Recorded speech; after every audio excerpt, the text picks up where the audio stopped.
Okay, good afternoon. Thank you for having me. I'm the outsider here. I'm from the Department of Middle Eastern and African History. And in order to introduce myself, I'll use an image, very convenient in this workshop. This is a 16th century miniature from an Ottoman manuscript now held at the British Library. And what we have here is an unfortunate patient who didn't know that his healer is actually a sadist. And we see here a scene of phlebotomy.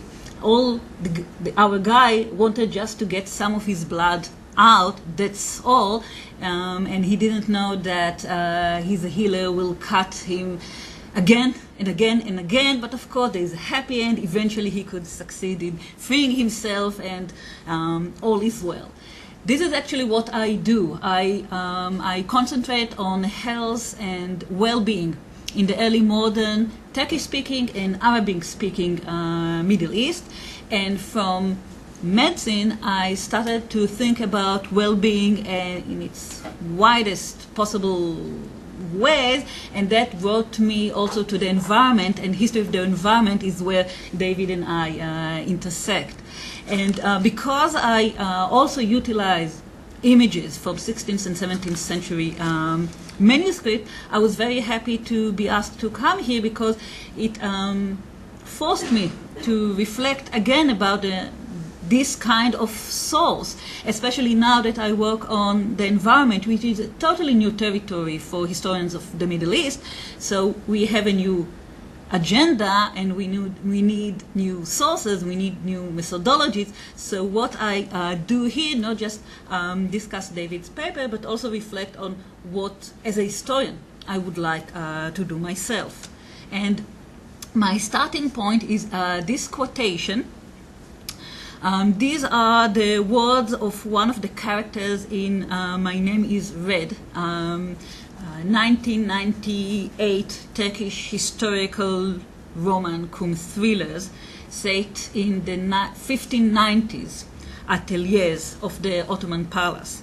And what the hero talks about here is a change, maybe a dramatic change in the arts of the book. What is the nature of the miniature? Is it a reality of its own? Maybe it's independent, or maybe it rests on the text that it is accompanying. So what is the role or the importance of the miniature? And the heroes talk about this art that they are engaging. Again, the context is the imperial atelier of the Ottoman Empire. And eventually one of the characters is murdered, and there's a lot that is going on in this romance. But basically, the starting point is the change in the way people think about art. Now, the quotation that I took here from, this is from the beginning of My Name is Red, tells us something about the problems regarding the meaning of art, and thus sheds light on the efficacy of art as a source for historical inquiries. Are visual images an independent reality of their own, or are they an aid to illustrate a reality outside them? There is no consensus. My own position, which I'd like to sustain here, is that images reveal social and cultural attitudes that are more central, dominant, or popular in a given society. They show priorities, what seems more important or urgent to the society which produced certain art. As a historian, I'm also acutely aware to nuances according to time and space, trying to trace both continuities and changes. So we can also take art produced in different societies, in different social contexts, and compare and contrast. Based on this framework, what I want to do is discuss David's paper to evaluate what we can glimpse for visual sources about environmental history of the Western world of the 19th and 20th centuries, and suggest what else can we do regarding this corpus of paintings. In his paper, David does two things. First, he presents the general claim that visual sources can serve as evidence to environmental history. And secondly, he shows a specific case study, namely that the evidence can tell us about air pollution and its legal regulation in Western Europe and North America of the 19th and 20th centuries. Regarding the first task, David succeeded, even a very short and preliminary study, to show that there is a corpus of visual evidence regarding Western environment. There are enough paintings created by different artists that together allow us to reconstruct the artistic discourse regarding the environment. We can notice different voices which engage each other in a conversation, including tensions, sharing knowledge, concepts, and terms, and defining the questions about the environment. And one of the things that I want to insert here is that we sometimes use smoke and pollution interchangeably. And one of the things I would argue is that they are not. The fact that in some cases pollution looks as a very positive sign to progress or something else shows us that pollution, with all its negative connotation, might not be the right term. This is one of the things that show us that there are different concepts and terms that we might need to think of. Regarding the second task, David poses several interpretations to the meaning of this visual corpus. Interpretation, again, is at the heart of this task, as pictorial images, being the work of art, cannot and should not be used as evidence to material reality. They were not meant to document concrete events or conditions. Rather, illustrations are interpretation of pollution, smoking, modernization, and industrialization. This is exactly what makes visual art so attractive for us. I want to add here two more possible interpretation methods to the toolbox. These allow us to ask a few more questions. As I'm a historian of the Middle East, I'm not necessarily capable of actually answering it regarding the Western world, but I have a few questions that I'd like to ask. One tool that I want to suggest here is visual culture.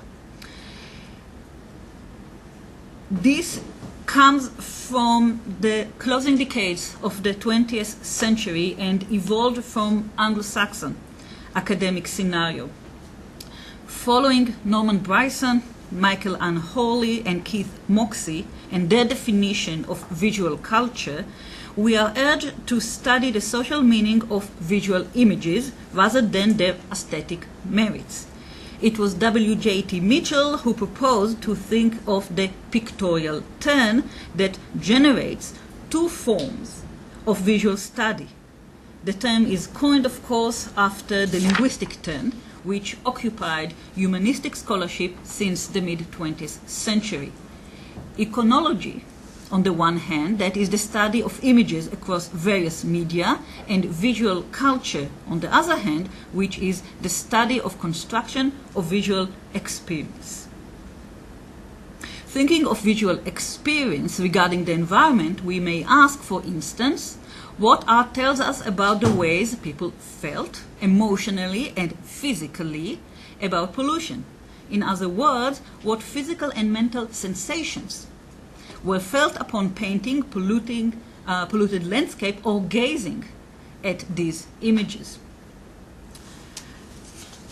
Another tool that I want to suggest, this comes from the French school of Histoire de Mentalité, history of mentalities, is a discipline that sprang from the Annales school, which is on the borders between history, here, history of the environment, psychology and social sciences, at the juncture of the individual and the collective.